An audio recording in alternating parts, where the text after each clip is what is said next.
পটল চিংড়ি ভাপা আপনারা কিভাবে বানাবেন তার পারফেক্ট রেসিপি আজকে আমি এই ভিডিওতে আপনাদের সঙ্গে শেয়ার করব।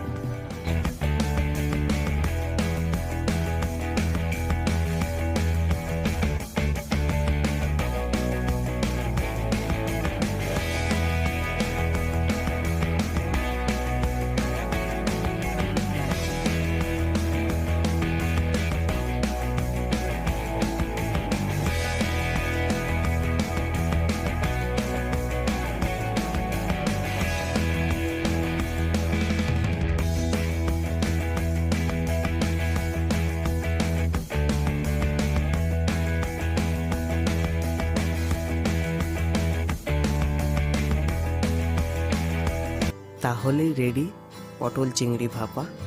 আশা করি সম্পূর্ণ রেসিপিটা আপনাদের নিশ্চয়ই ভালো লেগেছে।